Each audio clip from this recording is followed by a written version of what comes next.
বিসমিল্লাহির রহমানির রহিম। আজকের সম্মানিত আয়োজকবৃন্দ, বাংলাদেশ থেকে সবচেয়ে নিপীড়িত, নির্যাতিত এবং রাষ্ট্র দ্বারা বঞ্চিত যে জনগোষ্ঠী, তাদের এক অংশ আমার প্রিয় প্রতিবন্ধী ভাই বোনেরা, আসসালামু আলাইকুম। বাংলাদেশের এই রাষ্ট্রটা নিয়ে আমরা সবসময় বলছি যে এই রাষ্ট্রটা আমাদের মানুষের হয়ে ওঠে না এখনো। এই রাষ্ট্রটা এখনো দেখবেন টাউট বাটপার যত বদমাইশ টাইপের লোক আছে এই রাষ্ট্র থেকে শত শত হাজার হাজার কোটি টাকা লুটপাট করে খাবে, এই রাষ্ট্রের পদক পুরস্কার নেবে, এই রাষ্ট্রের পদ পদবি নেবে, কিন্তু এই রাষ্ট্রের নিপীড়িত বঞ্চিত মানুষের পাশে দাঁড়ানোর যে লড়াই, সেই লড়াইতে এই রাষ্ট্রকে আমরা কাছে পাই না।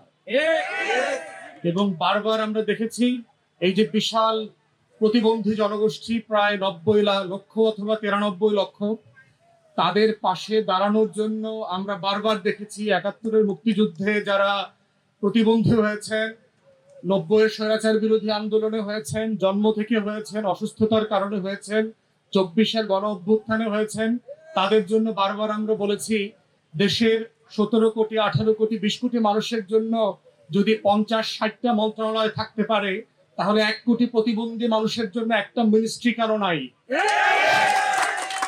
একটা মিনিস্ট্রি যার দায়িত্ব হচ্ছে শুধুমাত্র আমার 1 কোটি প্রতিবন্ধী নাগরিকের শিক্ষা, স্বাস্থ্য, কর্মসংস্থান, তার বেঁচে থাকা, তার লড়াই, তার বিনোদন, তার আনন্দ ফুর্তি, তার সংসার, তার বাবা মায়ের জীবনকে সুখময় করবার যে লড়াই, সেই প্রত্যেকটা লড়াইকে একসাথে করে কেন একটা মন্ত্রণালয় এই দায়িত্বটা নিতে পারছে না এই রাষ্ট্রে? আমরা বর্তমান নির্বাচিত সরকার, 20 বছর পরে একটা নির্বাচিত সরকার আসছে, আমরা এই নির্বাচিত সরকারের কাছে দাবি করছি, আহ্বান করছি যে আপনারা এই 1 কোটি প্রতিবন্ধী জনগোষ্ঠীর জন্য একটা মন্ত্রণালয় করবেন, যার দায়িত্ব হচ্ছে একজন প্রতিবন্ধী নাগরিকের জন্ম থেকে মৃত্যু পর্যন্ত প্রত্যেকটা জিনিসের দেখভালের দায়িত্ব এই রাষ্ট্রকে নিতে হবে। দ্বিতীয়ত হচ্ছে এই রাষ্ট্রের এই প্রতিবন্ধী জনগোষ্ঠীর জন্য যারা কাজ করছেন, আমাদের হাসমি স্যারের মতো এত এত টাউট বাটপাট দালালকে স্বাধীনতা পদক দেন, বিজয় দিবসের পদক দেন, ভাষা দিবসের পদক দেন, হাসমি স্যারের মতো লোকদেরকে চোখে পড়ে না আপনাদের? লজ্জা লাগে না?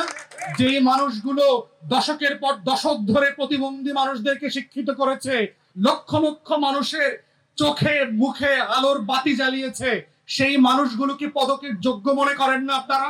কেমন সরকার, কেমন রাষ্ট্র বানাচ্ছে এখানে?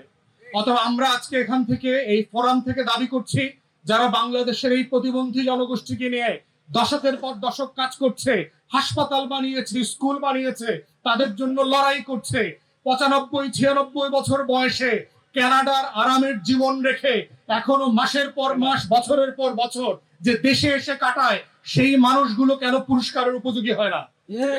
আমরা এই সরকারের কাছে দাবি করছি, আগামী দিনগুলোতে যেই রাষ্ট্রীয় পদকের বিজয় দিবসে আপনারা পদক দেবেন, আমাদের এই 1 কোটি প্রতিবন্ধী জনগোষ্ঠীর পক্ষ থেকে হাসমি স্যার এবং ওনার মতন যারা এই প্রতিবন্ধী জনগোষ্ঠীর লড়াইতে কাজ করছেন, তাদেরকে পদক দিতে হবে বিজয় দিবসের।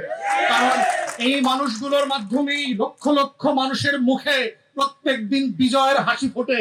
এই হাসমি স্যারের কারণেই অন্ধ মানুষগুলোর চোখে হাসি ফুটেছে।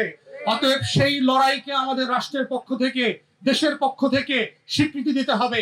এটাই গণ অভ্যুত্থান, এটাই মুক্তির লড়াইয়ের মঞ্চ ছিল, আমাদের স্বপ্নের আকাঙ্ক্ষা ছিল। তাই আজকে এই আয়োজন যারা করেছেন, তাদের এই লড়াইতে আমি শুরু থেকে ছিলাম।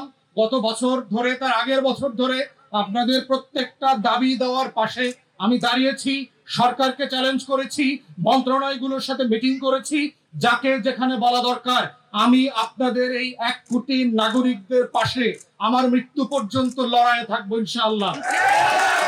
এবং আমরা চাই, আজকের যারা আয়োজক বৃন্দ আছেন তাদেরকে ধন্যবাদ জানাচ্ছি, হাসমি স্যারকে কৃতজ্ঞতা জানাচ্ছি যে এইরকম মহান মানুষদেরকে আজকে আপনারা এখানে আমন্ত্রণ জানিয়েছেন, যারা এই মাটিকে তিল তিল করে ইটের পর ইট গেঁথে দিয়ে এই রাষ্ট্রের পাটাতন ঠিক করেছে, 1 কোটি মানুষের ভাগ্য বদলানোর জন্য লড়াই করছে।